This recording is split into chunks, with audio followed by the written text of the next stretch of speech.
Distribuir un espacio de manera estética y funcional es un arte. Hoy veremos la estética del espacio con los ojos de Ricardo Legorreta.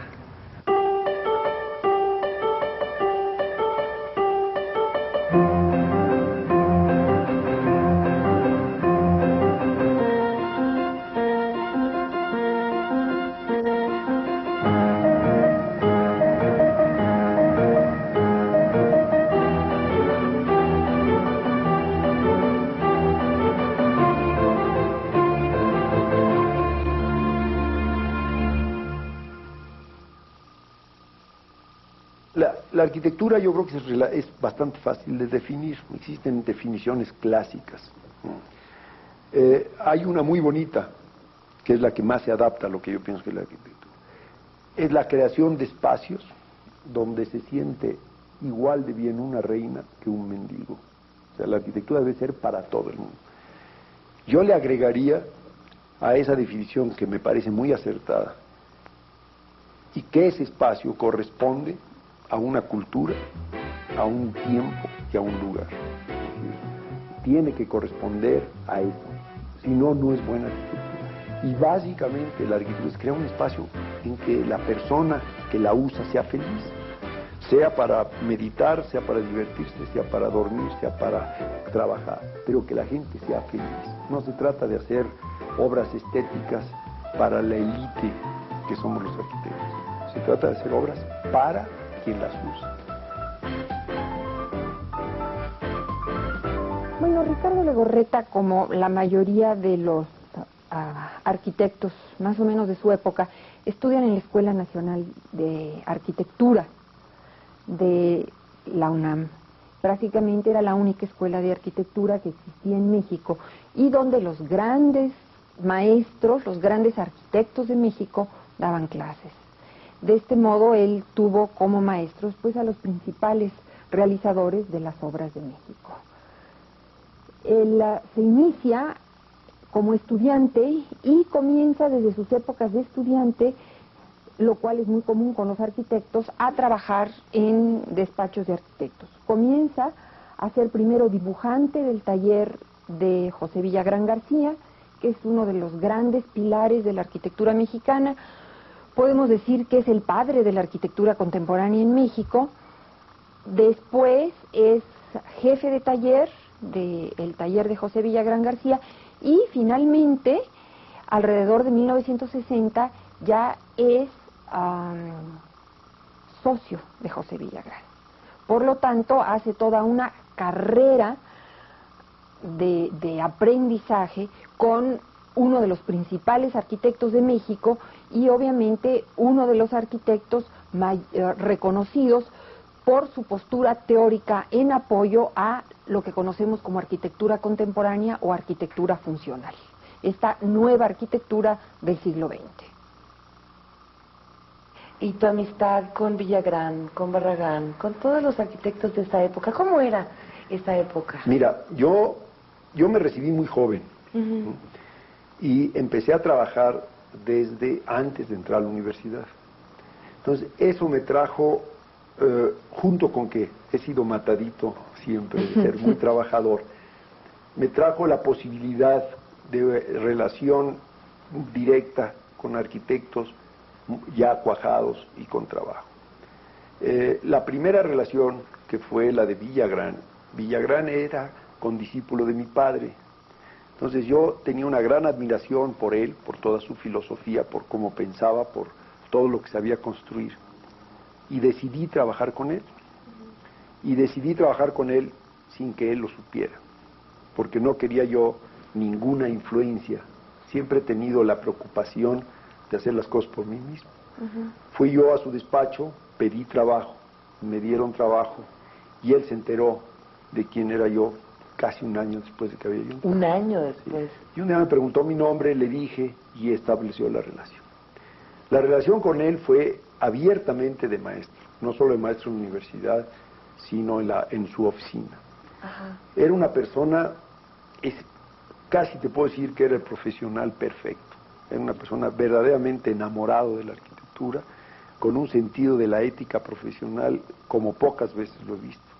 un hombre dedicado a su trabajo, de una enorme austeridad, tanto en su forma de diseñar como en su forma de vivir, con una enorme disciplina por el trabajo, es un perfeccionista casi obsesivo.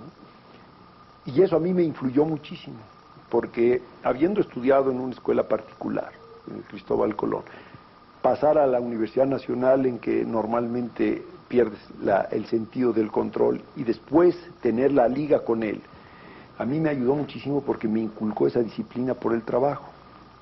En general los arquitectos, bajo el pretexto de que somos artistas, casi tenemos a orgullo ser indisciplinados, ser impuntuales, porque somos artistas. Con Villagrán yo aprendí todo lo contrario. Aprendí a que si se tiene una cita se llega, si hay un compromiso de entregar los planos, hay que cumplir. Y eso me ha ayudado mucho en mi carrera. La otra cosa que aprendí de él es a construir. Cada vez más con la especialización de la arquitectura se van diluyendo los campos y el arquitecto en general en el mundo en muchas ocasiones se vuelve diseñador y no sabe construir. Villagrán era un constructor, sabía construir, sabía cómo se hacen las cosas, sabía qué cosa es el cemento, qué cosa es el tabique, cómo pegas un tabique. Inclusive en alguna ocasión fue una de las escenas que yo tengo inolvidables, en que lo acompañé a una obra. Él reclamó la calidad de un pedazo de muro. El contratista, como es tradición, le dijo: no, arquitecto, es que ya el tabique ya no se hace como antes. El arquitecto Villagrán, el gran maestro, se quitó el saco, se remangó las mangas, y él personalmente hizo 4 metros cuadrados de muros perfectos. Eso me inculcó él. Trabajé con Villagrán 12 años. 12 años. Ajá. Siempre he pensado que el trabajo en equipo es fundamental. ¿Por qué? Porque, mira, yo creo que el arquitecto, a pesar de lo que decimos los arquitectos, no es genio y no somos los poseedores de la verdad única. A mí me parece que trabajar en equipo es muy bueno porque hay muchas disciplinas en la arquitectura. Es muy buena la crítica, muy buena poner un proyecto en la mesa y que te lo critiquen otras gentes y te digan y mejorar.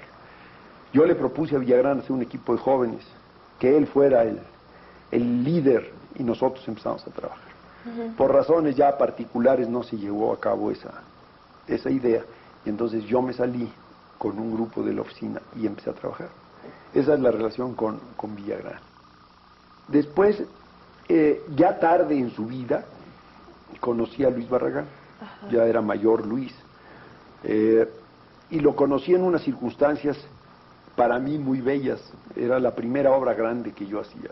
Estaba yo haciendo la fábrica de Chrysler, que en aquel entonces se llamaba Automex, y el día de la inauguración, en medio de ese barullo tremendo que son las inauguraciones cuando tiene un dejo político, me presentaron a Luis Barragán y me dijo: tu arquitectura es excelente, tus jardines son malísimos. De ahí lo fui a ver para que me explicara, que además tenía razón que eran malísimos. Y empezamos una relación basada mucho más en la amistad que en la arquitectura. Solamente una cosa hicimos juntos, Luis y yo, que fue el Club de Industriales. Nunca trabajé con él propiamente, eso lo hicimos asociados, pero se desarrolló una amistad en que se relacionaba tanto con México, con qué había en México, con una postura de Luis que era casi apasionada en contra de la mentalidad típica y tradicional de los arquitectos. Inclusive él se vanagloriaba de no ser arquitecto. Y toda esa amistad para mí fue extraordinariamente enriquecedora, porque era casi, te puedo decir, el otro lado de la balanza de Villagrán. Luis era una gente que pues dedicaba una tarde a ir a buscar una flor a las montañas de Salazar, porque tenía un color muy bonito, ¿verdad? Entonces, ese contraste entre él y Villagrán para mí fue muy enriquecedor. Claro. La otra cosa que me ayudó mucho, Luis, me recomendó mucho viajar. Luis y un arquitecto alemán residente en Estados Unidos, un gran maestro, que inició toda la educación del movimiento moderno. Yo tuve ocasión de conocerlo en México. ¿Quién es? Se llamaba Walter Gropius. Sí. Vino aquí muy importante, yo era estudiante, me logré meter a donde le daban una fiesta por la cocina del hotel. Y le pregunté, le dije, oiga, tengo una pregunta. Dije, estoy por terminar arquitectura. ¿Qué hago? Trato de hacer una maestría, me voy a trabajar fuera. ¿Qué me recomienda hacer? Y me dijo, ¿dónde piensa vivir y dónde piensa trabajar? Le dije, pues en México. Le dije, adoro mi país. Y me dijo, entonces mire, quédese aquí y viaje lo más que pueda. Y seguí el consejo. Luis también me animó mucho a viajar. Y es otra de las grandes influencias que tengo. Es decir, lo que he recibido de influencias de viajar y de ver lugares con los ojos de arquitecto, yo creo que es equivalente a años y años de universidad. ¿Cómo son los ojos de arquitecto? Pues un poco, casi te diría yo, muy soberbios. No dejamos de ver un rincón sin un ojo estético, ¿verdad? No dejamos de tener un ojo crítico. Nos gusta mucho criticar, cosa que me parece muy mal. Pero como estás tú creando espacios y estás viviendo espacios, por el otro lado pues es muy lógico que continuamente lo estés comparando. Entonces el viajar y resolver un problema en una forma totalmente diferente a como tú lo resolverías, aprendes muchísimo. No es que lo vayas a hacer igual, ¿verdad? Pero te impacta enormemente. A mí hice yo un viaje a Marruecos, pues que para mí es equivalente a 2 años de una escuela de arquitectura, el descubrir toda la esencia de toda esa influencia que recibimos a través de España, de los árabes. Sobre todo en arquitectura tenemos una influencia islámica tremenda. Creo yo que es importantísimo verlo. Y cuando fui ahí vi la esencia de cómo es un patio y cómo entras por una calle chiquita y una puerta minúscula, de repente das una vuelta y descubres un patio maravilloso. Pues es una influencia enorme. Casi te puedo decir que quizá de todas las influencias que podemos discutir, los viajes es lo que más me ha influenciado. ¿Más bien los viajes fuera o también aquí adentro? No, aquí, sobre todo aquí. Es decir, yo he recorrido la República completa y todavía lo sigo haciendo. Es decir, el fin de semana que puedo me voy a ver pueblos, me voy a ver lugares.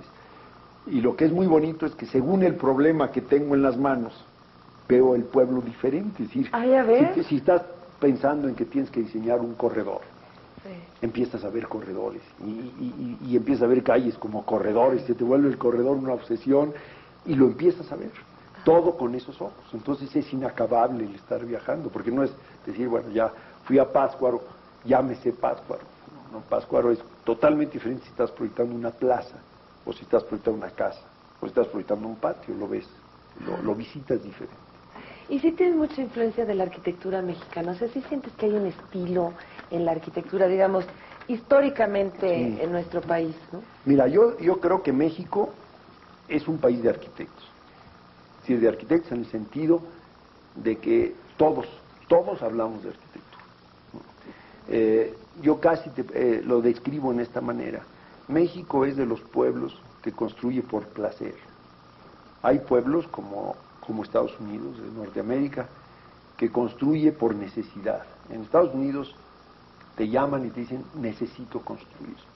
En México te dicen, quiero construir. No sé si a ti te ha pasado, pero conozco mucha gente, y me incluyo yo, que a veces construyes un cuarto, no sabes para qué. ¿No? Y eso viene desde la arquitectura pobre, es decir, la gente que hace su pie de casa, que se llama, y le agrega un cuarto y no sabes para qué.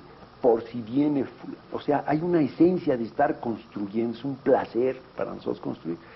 De hecho, él habla mucho de manejar los conceptos, por ejemplo, de una casa por temas. A ver, vamos a hacer la sala, o sea, ya ha planteado un concepto general de la obra, hablar de, a ver, vamos a ver la cocina, ¿no? A ver, ¿qué tema vamos a rescatar en la cocina? ¿Qué, por ejemplo, el uso del azulejo, ¿no?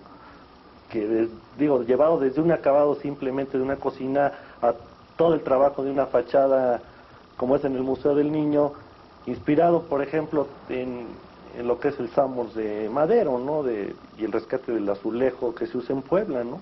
Pero empiezo a trabajar eso en mi mente.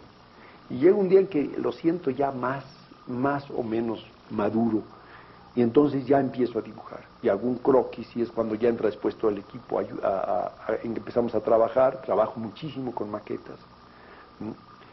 Pero básicamente lo que domina en toda esa etapa es un concepto filosófico. Es decir, quiero una casa muy, muy encerrada, muy viendo hacia adentro, para hablar del ejemplo clásico.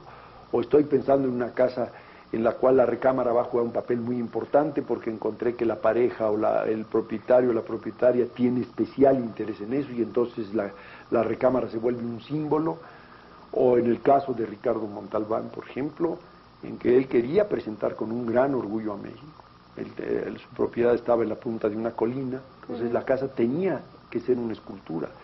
Y como además había la circunstancia de que la costumbre en Los Ángeles es espiar a los artistas, él no quería tener ventanas hacia la calle, entonces se volvió una escultura de muros.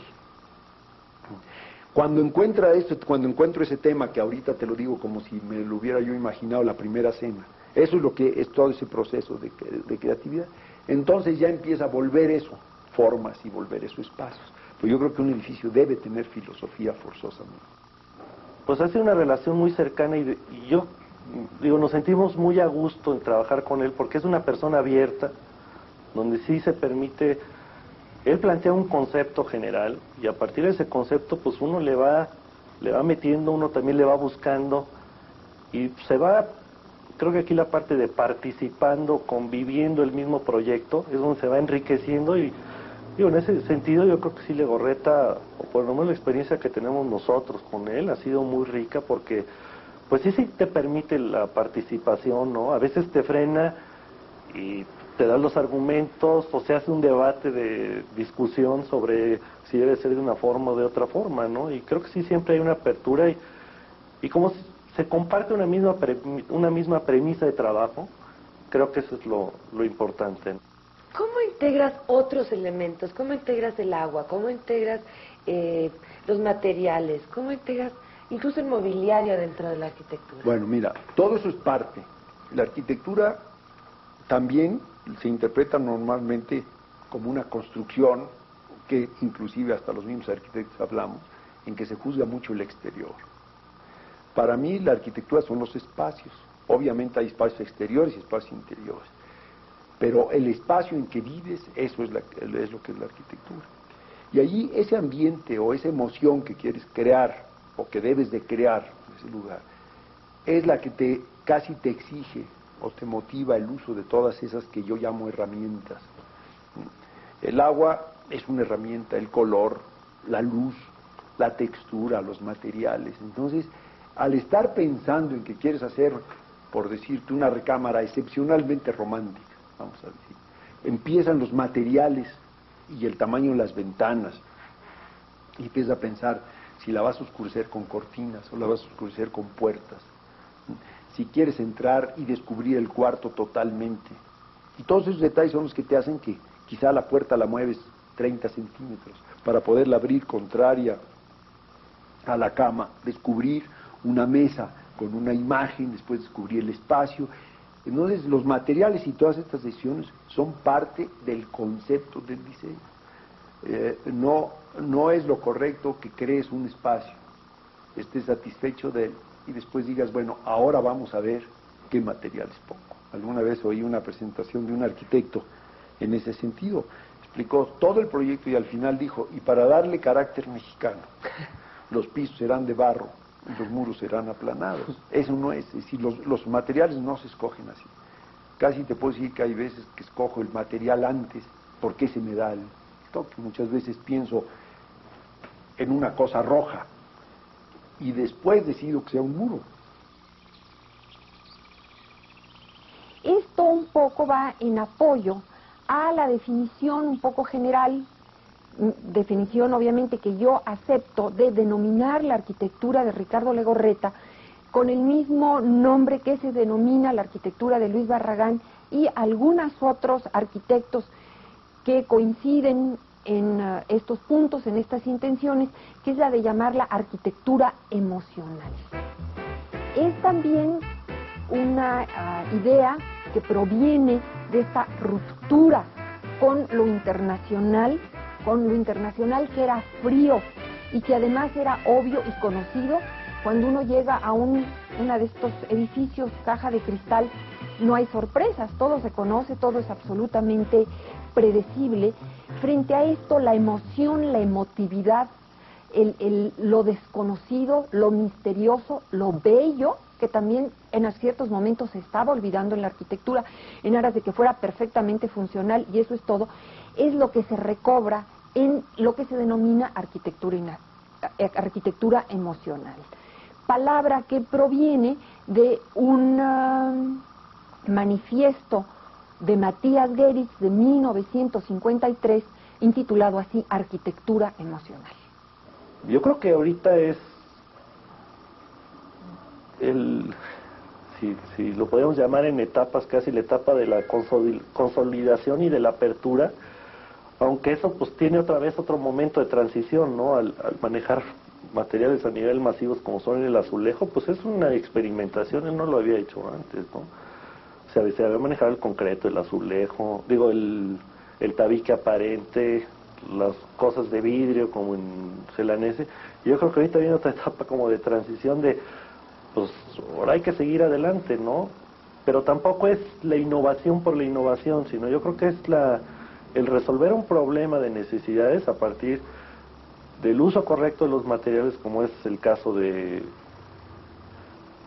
zoológico, ¿no? Donde pues, hay que usar materiales que perduren, además de que no tengan poco mantenimiento, como es la envolvente de las exhibiciones con piedra, ¿no? Eso habla mucho de sensibilizarle a la necesidad concreta del problema específico como un zoológico, con qué material va a responder a eso y cómo manejarlo plásticamente, ¿no? Yo creo que esas serían las consideraciones con las que va a seguir Legorreta, ¿no?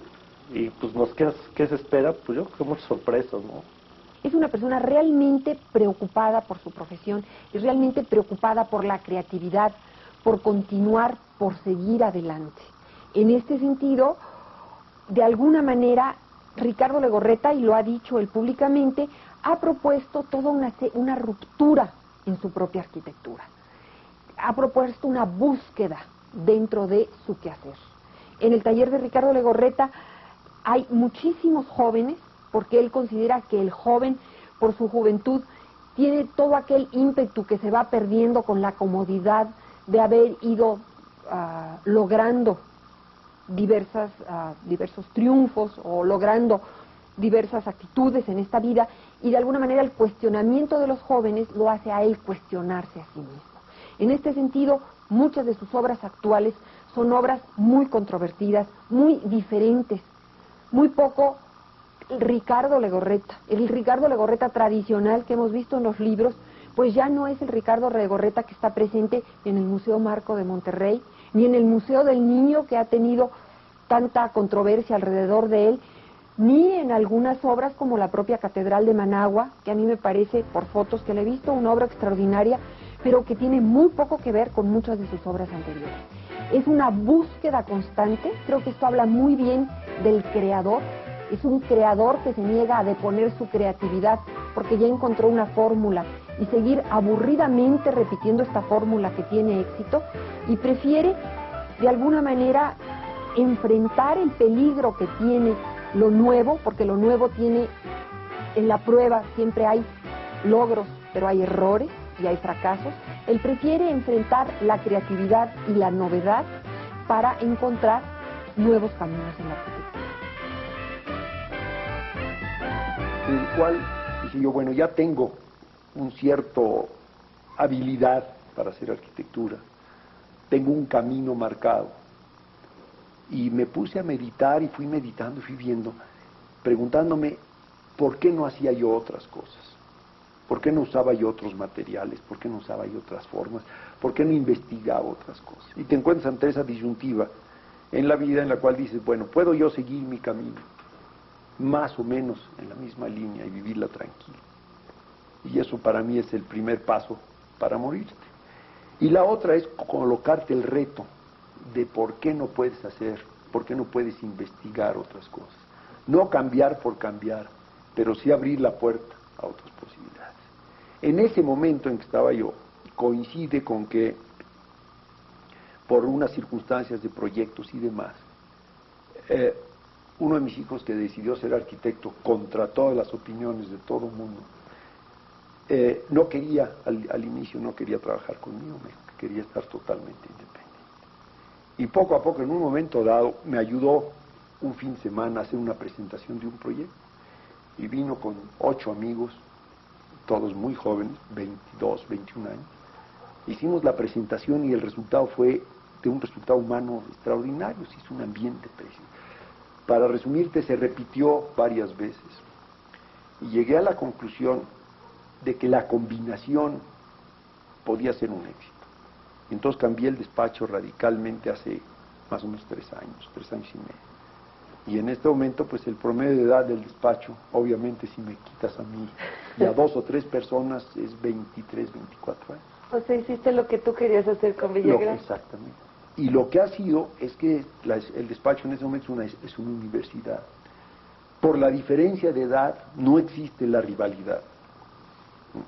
Ellos aceptan que no saben, al mismo tiempo me ven ya que ya debía yo de estar en otro lugar, y entonces esa relación se ha vuelto, ha dado una vitalidad al despacho, un deseo de hacer cosas, un deseo de investigar.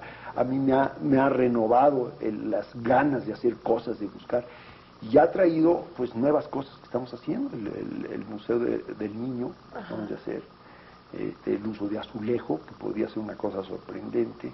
En el Museo de Marco de Monterrey usamos bóvedas, pusimos pedestales en las columnas, cosas que anteriormente podían ser intocables.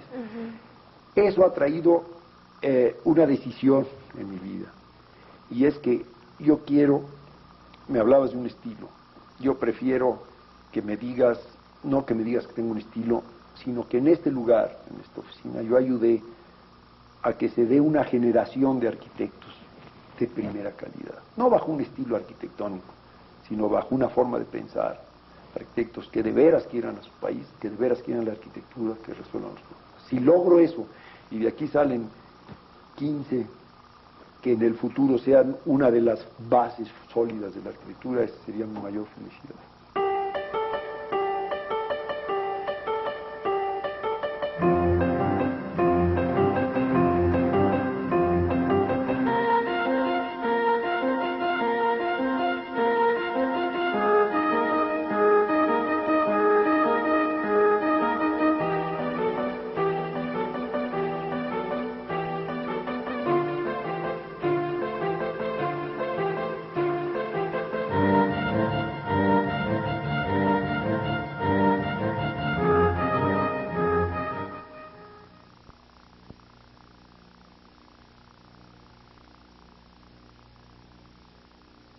Distribuir un espacio de manera estética y funcional es un arte.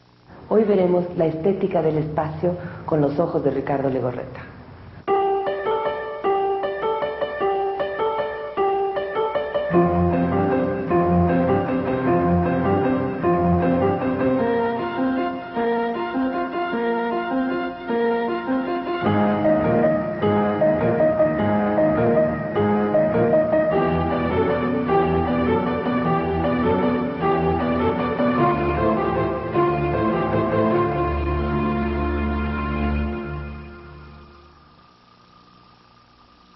La arquitectura yo creo que es bastante fácil de definir, existen definiciones clásicas. Hay una muy bonita, que es la que más se adapta a lo que yo pienso que es la arquitectura. Es la creación de espacios donde se siente igual de bien una reina que un mendigo. O sea, la arquitectura debe ser para todo el mundo. Yo le agregaría a esa definición, que me parece muy acertada, y que ese espacio corresponde a una cultura, a un tiempo y a un lugar. Es decir, tiene que corresponder a eso, si no, no es buena arquitectura. Y básicamente la arquitectura es crear un espacio en que la persona que la usa sea feliz, sea para meditar, sea para divertirse, sea para dormir, sea para trabajar, pero que la gente sea feliz. No se trata de hacer obras estéticas para la élite que somos los arquitectos, se trata de hacer obras para quien las usa. Bueno, Ricardo Legorreta, como la mayoría de los arquitectos más o menos de su época, estudian en la Escuela Nacional de Arquitectura de la UNAM. Prácticamente era la única escuela de arquitectura que existía en México y donde los grandes maestros, los grandes arquitectos de México daban clases. De este modo él tuvo como maestros pues a los principales realizadores de las obras de México. Él se inicia como estudiante y comienza desde sus épocas de estudiante, lo cual es muy común con los arquitectos, a trabajar en despachos de arquitectos. Comienza a ser primero dibujante del taller de José Villagrán García, que es uno de los grandes pilares de la arquitectura mexicana. Podemos decir que es el padre de la arquitectura contemporánea en México. Después es jefe de taller del taller de José Villagrán García y finalmente, alrededor de 1960, ya es socio de José Villagrán. Por lo tanto, hace toda una carrera de aprendizaje con uno de los principales arquitectos de México y obviamente uno de los arquitectos reconocidos por su postura teórica en apoyo a lo que conocemos como arquitectura contemporánea o arquitectura funcional, esta nueva arquitectura del siglo XX. Y tu amistad con Villagrán, con Barragán, con todos los arquitectos de esa época, ¿cómo era esa época? Mira, yo me recibí muy joven, ¿no? Y empecé a trabajar desde antes de entrar a la universidad. Entonces, eso me trajo, junto con que he sido matadito siempre, de ser muy trabajador, me trajo la posibilidad de relación directa con arquitectos ya cuajados y con trabajo. La primera relación, que fue la de Villagrán, Villagrán era condiscípulo de mi padre. Entonces yo tenía una gran admiración por él, por toda su filosofía, por cómo pensaba, por todo lo que sabía construir. Y decidí trabajar con él. Y decidí trabajar con él sin que él lo supiera, porque no quería yo ninguna influencia. Siempre he tenido la preocupación de hacer las cosas por mí mismo. Fui yo a su despacho, pedí trabajo, me dieron trabajo, y él se enteró de quién era yo casi un año después de que había yo entrado. Un año después. Sí. Y un día me preguntó mi nombre, le dije, y estableció la relación. La relación con él fue abiertamente de maestro, no solo de maestro en la universidad, sino en su oficina. Ajá. Era una persona, casi te puedo decir que era el profesional perfecto. Era una persona verdaderamente enamorado de la arquitectura, con un sentido de la ética profesional como pocas veces lo he visto. Un hombre dedicado a su trabajo, de una enorme austeridad, tanto en su forma de diseñar como en su forma de vivir, con una enorme disciplina por el trabajo, es decir, un perfeccionista casi obsesivo. Y eso a mí me influyó muchísimo, porque habiendo estudiado en una escuela particular, en Cristóbal Colón, pasar a la Universidad Nacional, en que normalmente pierdes el sentido del control, y después tener la liga con él, a mí me ayudó muchísimo porque me inculcó esa disciplina por el trabajo. En general los arquitectos, bajo el pretexto de que somos artistas, casi tenemos a orgullo ser indisciplinados, ser impuntuales, porque somos artistas.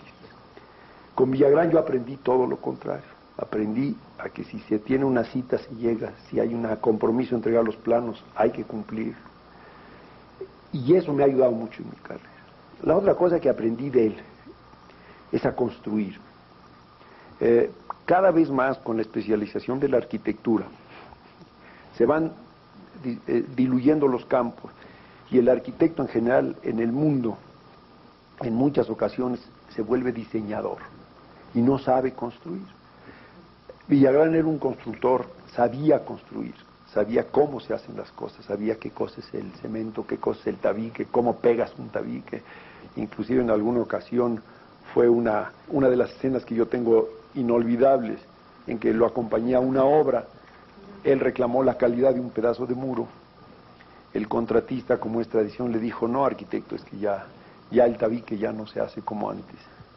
El arquitecto Villagrán, el gran maestro, se quitó el saco, se remangó las mangas, y él personalmente hizo 4 metros cuadrados de muros perfectos. Eso me inculcó él. Trabajé con Villagrán 12 años. 12 años. Ajá. Siempre he pensado que el trabajo en equipo es fundamental. ¿Por qué? Porque, mira, yo creo que el arquitecto, a pesar de lo que decimos los arquitectos, no es genio, y no somos los poseedores de la verdad única. A mí me parece que trabajar en equipo es muy bueno, porque hay muchas disciplinas en la arquitectura. Es muy buena la crítica, muy buena poner un proyecto en la mesa y que te lo critiquen otras gentes y te digan, y mejorar. Yo le propuse a Villagrán hacer un equipo de jóvenes, que él fuera el líder, y nosotros empezamos a trabajar. Por razones ya particulares no se llevó a cabo esa idea, y entonces yo me salí con un grupo de la oficina y empecé a trabajar. Esa es la relación con Villagrán. Después, ya tarde en su vida, conocí a Luis Barragán. Ajá. Ya era mayor Luis, y lo conocí en unas circunstancias para mí muy bellas. Era la primera obra grande que yo hacía. Estaba yo haciendo la fábrica de Chrysler, que en aquel entonces se llamaba Automex, y el día de la inauguración, en medio de ese barullo tremendo que son las inauguraciones cuando tiene un dejo político, me presentaron a Luis Barragán y me dijo: tu arquitectura es excelente, tus jardines son malísimos. De ahí lo fui a ver para que me explicara, que además tenía razón que eran malísimos, y empezamos una relación basada mucho más en la amistad que en la arquitectura. Solamente una cosa hicimos juntos, Luis y yo, que fue el Club de Industriales. Nunca trabajé con él propiamente, eso lo hicimos asociados, pero se desarrolló una amistad en que se relacionaba tanto con México, con qué había en México, con una postura de Luis que era casi apasionada en contra de la mentalidad típica y tradicional de los arquitectos. Inclusive él se vanagloriaba de no ser arquitecto. Y toda esa amistad para mí fue extraordinariamente enriquecedora, porque era casi, te puedo decir, el otro lado de la balanza de Villagrán. Luis era una gente que pues dedicaba una tarde a ir a buscar una flor a las montañas de Salazar, porque tenía un color muy bonito, ¿verdad? Entonces, ese contraste entre él y Villagrán, para mí fue muy enriquecedor. Claro. La otra cosa que me ayudó mucho, Luis, me recomendó mucho viajar. Luis y un arquitecto alemán residente en Estados Unidos, un gran maestro, que inició toda la educación del movimiento moderno. Yo tuve ocasión de conocerlo en México. ¿Quién es? Se llamaba Walter Gropius. Sí. Vino aquí muy importante, yo era estudiante, me logré meter a donde le daban una fiesta por la cocina del hotel. Y le pregunté, le dije: oiga, tengo una pregunta. Dije, estoy por terminar arquitectura. ¿Qué hago? Trato de hacer una maestría, me voy a trabajar fuera. ¿Qué me recomienda hacer? Y me dijo: ¿dónde piensa vivir y dónde piensa trabajar? Le dije: pues en México. Dije: adoro mi país. Y me dijo: entonces mire, quédese aquí y viaje lo más que pueda. Y seguí el consejo. Luis también me animó mucho a viajar. Y es otra de las grandes influencias que tengo. Es decir, lo que he recibido de influencias de viajar y de ver lugares con los ojos de arquitecto, yo creo que es equivalente a años y años de universidad. ¿Cómo son los ojos de arquitecto? Pues un poco, casi te diría yo, muy soberbios. No dejamos de ver un rincón sin un ojo estético, ¿verdad? No dejamos de tener un ojo crítico. Nos gusta mucho criticar, cosa que me parece muy mal. Pero como estás tú creando espacios y estás viviendo espacios, por el otro lado pues es muy lógico que continuamente lo estés comparando. Entonces el viajar y resolver un problema en una forma totalmente diferente a como tú lo resolverías, aprendes muchísimo. No es que lo vayas a hacer igual, ¿verdad? Pero te impacta enormemente. A mí hice yo un viaje a Marruecos, pues que para mí es equivalente a 2 años de una escuela de arquitectura. El descubrir toda la esencia de toda esa influencia que recibimos a través de España, de los árabes. Sobre todo en arquitectura tenemos una influencia islámica tremenda. Creo yo que es importantísimo verlo. Y cuando fui ahí vi la esencia de cómo es un patio y cómo entras por una calle chiquita y una puerta minúscula, de repente das una puerta y descubres un patio maravilloso. Pues es una influencia enorme. Casi te puedo decir que quizá de todas las influencias que podemos discutir, los viajes es lo que más me ha influenciado. ¿Más bien los viajes fuera o también aquí adentro? No, aquí, sobre todo aquí. Es decir, yo he recorrido la República completa y todavía lo sigo haciendo. Es decir, el fin de semana que puedo me voy a ver pueblos, me voy a ver lugares. Y lo que es muy bonito es que según el problema que tengo en las manos, veo el pueblo diferente. Es decir, si estás pensando en que tienes que diseñar un corredor, empiezas a ver corredores y empiezas a ver calles como corredores, se te vuelve el corredor una obsesión y lo empiezas a ver, todo con esos ojos. Entonces es inacabable el estar viajando, porque no es decir, bueno, ya fui a Pátzcuaro, ya me sé Pátzcuaro. No, Pátzcuaro es totalmente diferente si estás proyectando una plaza, o si estás proyectando una casa, o si estás proyectando un patio, lo ves, lo visitas diferente.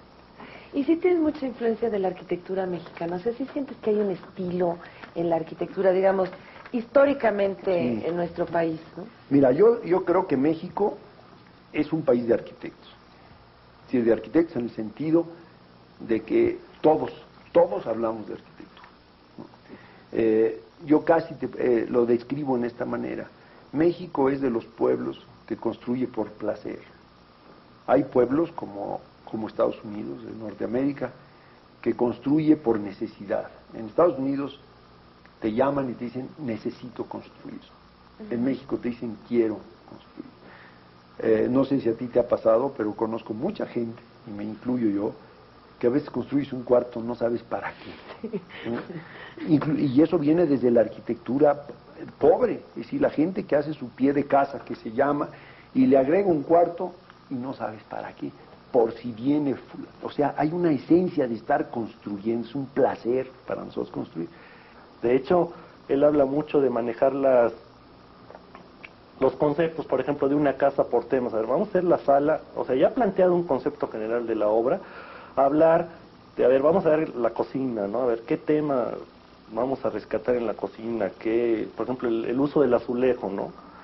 Que, llevado desde un acabado simplemente de una cocina a todo el trabajo de una fachada, como es en el Museo del Niño, inspirado, por ejemplo, en lo que es el Sambors de Madero, ¿no? Y el rescate del azulejo que se usa en Puebla, ¿no? Pero empiezo a trabajar eso en mi mente. Y llega un día en que lo siento ya más o menos maduro. Y entonces ya empiezo a dibujar. Y hago un croquis y es cuando ya entra después todo el equipo en que empezamos a trabajar. Trabajo muchísimo con maquetas. Pero básicamente lo que domina en toda esa etapa es un concepto filosófico. Es decir, quiero una casa muy encerrada, muy viendo hacia adentro, para hablar del ejemplo clásico. O estoy pensando en una casa en la cual la recámara va a jugar un papel muy importante porque encontré que la pareja o el propietario o la propietaria tiene especial interés en eso y entonces la recámara se vuelve un símbolo. O en el caso de Ricardo Montalbán, por ejemplo, en que él quería presentar con un gran orgullo a México. Su propiedad estaba en la punta de una colina, entonces la casa tenía que ser una escultura. Y como además había la circunstancia de que la costumbre en Los Ángeles es espiar a los artistas, él no quería tener ventanas hacia la calle, entonces se volvió una escultura de muros. Cuando encuentro ese tema, que ahorita te lo digo como si me lo hubiera yo imaginado la primera cena, eso es lo que es todo ese proceso de creatividad, entonces ya empieza a volver eso formas y volver eso espacios. Pues yo creo que un edificio debe tener filosofía forzosamente. Pues hace una relación muy cercana y yo nos sentimos muy a gusto en trabajar con él porque es una persona abierta, donde sí se permite, él plantea un concepto general y a partir de ese concepto pues uno le va metiendo, uno también le va buscando y se va, creo que aquí la parte de participando, conviviendo el mismo proyecto, es donde se va enriqueciendo y en ese sentido yo creo que sí Legorreta por lo menos la experiencia que tenemos nosotros con él ha sido muy rica porque pues sí te permite la participación, ¿no? A veces te frena y te dan los argumentos o se hace un debate de discusión sobre si debe ser de una forma o de otra forma, ¿no? Y creo que sí siempre hay una apertura y como se comparte una misma premisa de trabajo, creo que eso es lo importante, ¿no? ¿Cómo integras otros elementos? ¿Cómo integras el agua? ¿Cómo integras los materiales? ¿Cómo integras incluso el mobiliario dentro de la arquitectura? Bueno, mira, todo eso es parte. La arquitectura también se interpreta normalmente como una construcción que inclusive hasta los mismos arquitectos hablamos, en que se juzga mucho el exterior. Para mí la arquitectura son los espacios. Obviamente hay espacios exteriores y espacios interiores. Pero el espacio en que vives, eso es lo que es la arquitectura. Y allí ese ambiente o esa emoción que quieres crear o que debes de crear en ese lugar, es la que casi te exige o te motiva el uso de todas esas que yo llamo herramientas. El agua es una herramienta, el color, la luz, la textura, los materiales. Entonces, al estar pensando en que quieres hacer, por decirte, una recámara excepcionalmente romántica, vamos a decir, empiezan los materiales y el tamaño de las ventanas, y empiezas a pensar si la vas a oscurecer con cortinas o la vas a oscurecer con puertas, si quieres entrar y descubrir el cuarto totalmente. Y todos esos detalles son los que te hacen que quizá la puerta la mueves 30 centímetros para poderla abrir contraria a la cama, descubrir una mesa con una imagen, después descubrir el espacio. Entonces los materiales y todas estas decisiones son parte del concepto del diseño. No es lo correcto que crees un espacio, estés satisfecho de él y después digas, bueno, ahora vamos a ver qué materiales pongo. Alguna vez oí una presentación de un arquitecto en ese sentido, explicó todo el proyecto y al final dijo, y para darle carácter mexicano, los pisos serán de barro y los muros serán aplanados. Eso no es decir, los materiales no se escogen así. Casi te puedo decir que hay veces que escojo el material antes, porque ese me da el toque. Muchas veces pienso en una cosa roja y después decido que sea un muro. Esto un poco va en apoyo a la definición un poco general, definición obviamente que yo acepto, de denominar la arquitectura de Ricardo Legorreta con el mismo nombre que se denomina la arquitectura de Luis Barragán y algunos otros arquitectos que coinciden en estos puntos, en estas intenciones, que es la de llamarla arquitectura emocional. Es también una idea que proviene de esta ruptura con lo internacional que era frío y que además era obvio y conocido. Cuando uno llega a uno de estos edificios, caja de cristal, no hay sorpresas, todo se conoce, todo es absolutamente predecible. Frente a esto, la emoción, la emotividad, lo desconocido, lo misterioso, lo bello, que también en ciertos momentos se estaba olvidando en la arquitectura, en aras de que fuera perfectamente funcional, y eso es todo, es lo que se recobra en lo que se denomina arquitectura emocional. Palabra que proviene de un manifiesto de Matías Geritz de 1953, intitulado así, Arquitectura Emocional. Yo creo que ahorita es si lo podemos llamar en etapas, casi la etapa de la consolidación y de la apertura, aunque eso pues tiene otra vez otro momento de transición, ¿no? Al manejar materiales a nivel masivos como son el azulejo, pues es una experimentación, él no lo había hecho antes, ¿no? O sea, se había manejado el concreto, el azulejo, digo, el tabique aparente, las cosas de vidrio como en Celanese. Yo creo que ahorita viene otra etapa como de transición de, pues ahora hay que seguir adelante, ¿no? Pero tampoco es la innovación por la innovación, sino yo creo que es el resolver un problema de necesidades a partir del uso correcto de los materiales, como es el caso del zoológico, ¿no? Donde pues, hay que usar materiales que perduren, además de que no tengan poco mantenimiento, como es el envolvente de las las exhibiciones con piedra, ¿no? Eso habla mucho de sensibilizarle a la necesidad concreta del problema específico como un zoológico, con qué material va a responder a eso y cómo manejarlo plásticamente, ¿no? Yo creo que esas serían las consideraciones con las que va a seguir Legorreta, ¿no? Y pues ¿qué se espera? Pues yo creo que muchas sorpresas, ¿no? Es una persona realmente preocupada por su profesión y realmente preocupada por la creatividad, por continuar, por seguir adelante. En este sentido, de alguna manera, Ricardo Legorreta, y lo ha dicho él públicamente, ha propuesto toda una ruptura en su propia arquitectura. Ha propuesto una búsqueda dentro de su quehacer. En el taller de Ricardo Legorreta hay muchísimos jóvenes, porque él considera que el joven, por su juventud, tiene todo aquel ímpetu que se va perdiendo con la comodidad de haber ido logrando diversos triunfos o logrando diversas actitudes en esta vida, y de alguna manera el cuestionamiento de los jóvenes lo hace a él cuestionarse a sí mismo. En este sentido, muchas de sus obras actuales son obras muy controvertidas, muy diferentes, muy poco el Ricardo Legorreta tradicional que hemos visto en los libros, pues ya no es el Ricardo Legorreta que está presente en el Museo Marco de Monterrey, ni en el Museo del Niño, que ha tenido tanta controversia alrededor de él, ni en algunas obras como la propia Catedral de Managua, que a mí me parece, por fotos que le he visto, una obra extraordinaria, pero que tiene muy poco que ver con muchas de sus obras anteriores.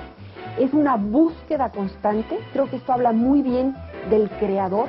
Es un creador que se niega a deponer su creatividad porque ya encontró una fórmula, y seguir aburridamente repitiendo esta fórmula que tiene éxito, y prefiere de alguna manera enfrentar el peligro que tiene lo nuevo, porque lo nuevo tiene, en la prueba siempre hay logros, pero hay errores y hay fracasos.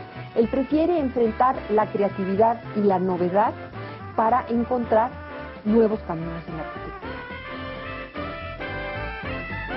En el cual dije yo, bueno, ya tengo un cierto habilidad para hacer arquitectura, tengo un camino marcado, y me puse a meditar y fui meditando y fui viendo, preguntándome por qué no hacía yo otras cosas, por qué no usaba yo otros materiales, por qué no usaba yo otras formas, por qué no investigaba otras cosas. Y te encuentras ante esa disyuntiva en la vida en la cual dices, bueno, ¿puedo yo seguir mi camino más o menos en la misma línea y vivirla tranquila?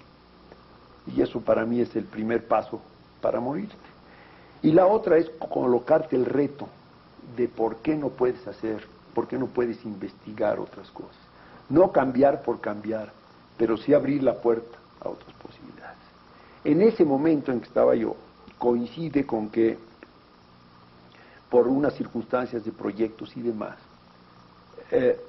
uno de mis hijos, que decidió ser arquitecto contra todas las opiniones de todo el mundo, no quería, al inicio no quería trabajar conmigo, me dijo que quería estar totalmente independiente.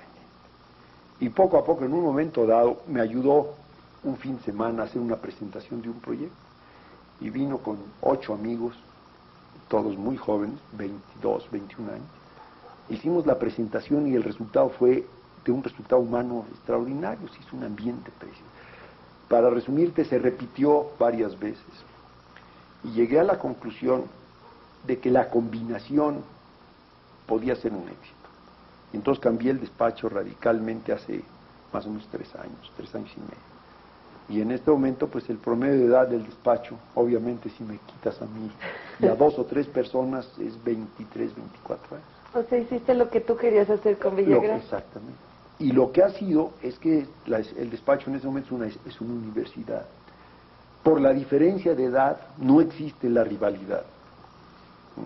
Ellos aceptan que no saben, al mismo tiempo me ven ya que ya debía yo de estar en otro lugar, y entonces esa relación se ha ha dado una vitalidad al despacho, un deseo de hacer cosas, un deseo de investigar. A mí me ha renovado las ganas de hacer cosas, de buscar, y ha traído pues nuevas cosas que estamos haciendo. El Museo del Niño, vamos a hacer el uso de azulejo, que podría ser una cosa sorprendente. en el Museo de Marco de Monterrey, usamos bóvedas, pusimos pedestales en las columnas, cosas que anteriormente podían ser intocables. Eso ha traído una decisión en mi vida, y es que yo quiero, me hablabas de un estilo, yo prefiero que me digas, no que me digas que tengo un estilo, sino que en este lugar, en esta oficina, yo ayudé a que se dé una generación de arquitectos de primera calidad, no bajo un estilo arquitectónico, sino bajo una forma de pensar, arquitectos que de veras quieran a su país, que de veras quieran la arquitectura, que resuelvan los problemas. Si logro eso, y de aquí salen 15 que en el futuro sean una de las bases sólidas de la arquitectura, esa sería mi mayor felicidad.